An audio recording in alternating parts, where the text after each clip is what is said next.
हाँ तो बच्चों आ जाओ, अब हम टर्म से स्टार्ट करते हैं। पहला टर्म देख रहे हो आप, एटम। एटम अभी आपने क्या सीखा, क्या क्या बातें सीखी? एक तो टाइनी पार्टिकल्स होता है, अनकटेबल होता है, और इलेक्ट्रॉन, प्रोटॉन और न्यूट्रॉन से मिल करके बनता है, ठीक है। और इनकी जो डिस्कवरी जिन्होंने की थी वो हमने पढ़े।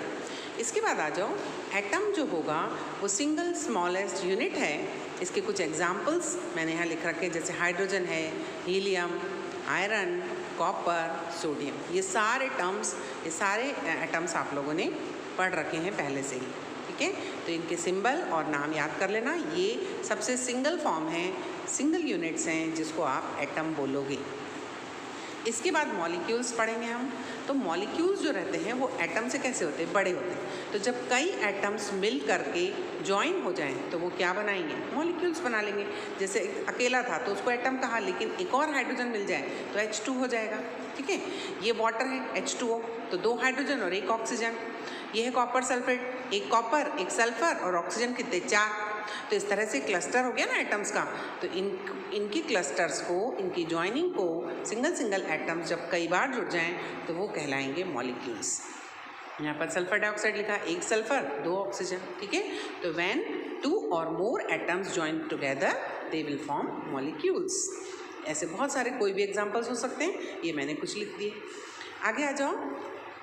ये जो टर्म है एलिमेंट, कंपाउंड और मिक्सचर, ये आगे जा कर के आपको केमिस्ट्री में बहुत काम आने वाला है। तो समझिए क्या मतलब है इनका। एलिमेंट जो होगा, देखिए, when same kind of atom are joined together, ठीक है। एटम भी हो सकता है, एटम्स भी हो सकता है। यहाँ पर मैंने एटम की बात की है। देखिए कैसे, सेम काइंड की, एक हाइड्रोजन एक और सेम काइंड का, मतलब हाइड्रोजन से ही यदि जॉइन हो जाए, ये दोनों मिलकर के H2 बनाएंगे। तो H2 जो होगा वो एक एलिमेंट होगा। अब तुम बोलोगे मॉलिक्यूल भी तो है H2, तो ठीक है, H2 जो है वो मॉलिक्यूल भी है लेकिन एलिमेंट भी है। क्यों? क्योंकि इसमें दोनों जो एटम्स थे वो सेम काइंड के जॉइन हुए हैं, इसलिए H2 एक एलिमेंट है, एक मॉलिक्यूल है। लेकिन यदि H2O की बात करें तो H2O मॉलिक्यूल तो है लेकिन वो एलिमेंट नहीं होगा।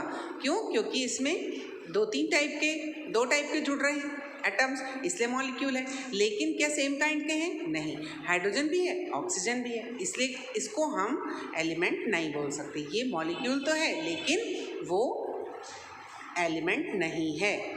अच्छा, अगला पॉइंट देखेंगे कंपाउंड का। यहाँ पे क्या लिखा है मैंने, देखिए, when 2 or more atoms or molecules are joined together in fixed ratio। ये पॉइंट आपको, ये वर्ड आपको ध्यान में रखना पड़ेगा कि जब 2 या 2 से ज़्यादा एटम्स या मॉलिक्यूल्स क्या हो जाएं, आपस में जॉइन हो जाएं, डिफरेंट टाइप्स के, लेकिन कैसे, फिक्स रेशो में, तभी जो बनेगा उसको आप कंपाउंड बोलोगे।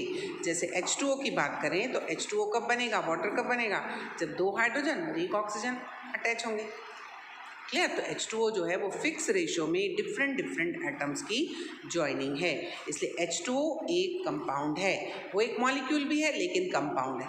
और हाइड्रोजन जो है वो मॉलिक्यूल तो है लेकिन वो एलिमेंट है, क्योंकि सेम काइंड के होंगे तो एलिमेंट, और डिफरेंट टाइप्स के होंगे इन फिक्स रेशो में तो वो कंपाउंड हो जाएगा। कॉपर सल्फेट, ये भी एक कंपाउंड है, इसमें 1 कॉपर 1 सल्फर और ऑक्सीजन कितने, 4। हमेशा इसी रेशो में जब ज्वाइन होंगे तभी आप उसको कंपाउंड बोलोगे। क्लियर? सल्फर डाइऑक्साइड, ये भी एक कंपाउंड है, 1 सल्फर 2 ऑक्सीजन। जब फिक्स रेशो में डिफरेंट एटम्स ज्वाइन हो जाएं तो उसको आप कंपाउंड बोलोगे। मॉलिक्यूल तो वो था ही। क्लियर? आगे आ जाओ। नेक्स्ट टर्म होता है मिक्सचर। मिक्सचर में क्या कहेंगे हम कि व्हेन 2 और मोर एटम्स और molecules join together in any ratio. यहाँ पर ये आप वर्ड ध्यान में रखेंगे। कैसे? जैसे सॉल्ट लिया आपने, वाटर लिया, क्या बना, सॉल्ट वाटर बना। अब इसको आप कितने तरीक़ों से बना सकते हो, इन एनी रेशो में। सॉल्ट आप 2 चम्मच ले लो, पानी 1 गिलास ले लो, तब भी जो बनेगा वो क्या होगा, मिक्सचर होगा, ठीक है। अब 10 स्पून ले लो सॉल्ट और 1 ग्लास वाटर ले लो, इतना डिफरेंस ले लो, तब भी क्या बनेगा, वाटर ही बनेगा। दोनों 5 ले लो, 5 चम्मच ये ले लो, 5 ग्लास ये ले लो, तब भी क्या बनेगा, सॉल्ट वाटर ही बनेगा। इसका मतलब कि जब अलग अलग स्पीशीज़ किसी भी रेशो में ज्वाइन हो जाएं, मिक्स हो जाएं, डिज़ोल्व हो जाएं, तो जो चीज़ बनेगी उसको आप मिक्सचर बोलोगे। क्लियर हुआ?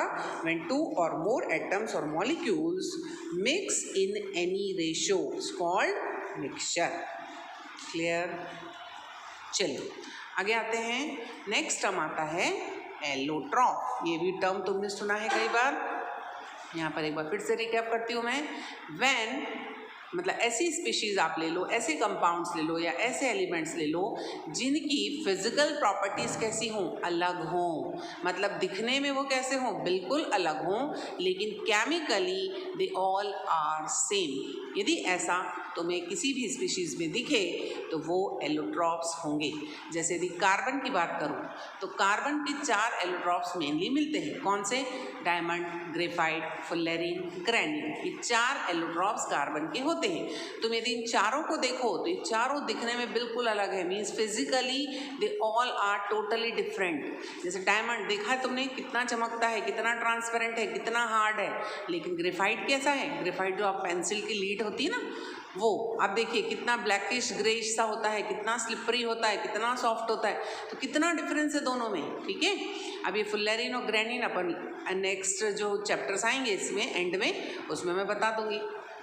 तभी भी आप देखोगे कि ये चारों जो हैं वो फिजिकली बिल्कुल अलग हैं, लेकिन यदि केमिकली बात करें, यदि आप इन चारों की रिएक्शन यदि सेम किसी के कंपाउंड के साथ करा दो, जैसे ऑक्सीजन के साथ रिएक्शन में चारों की करा दो, तो जो कंपाउंड बनेगा, जो रिजल्ट मिलेगा वो सेम मिलेगा।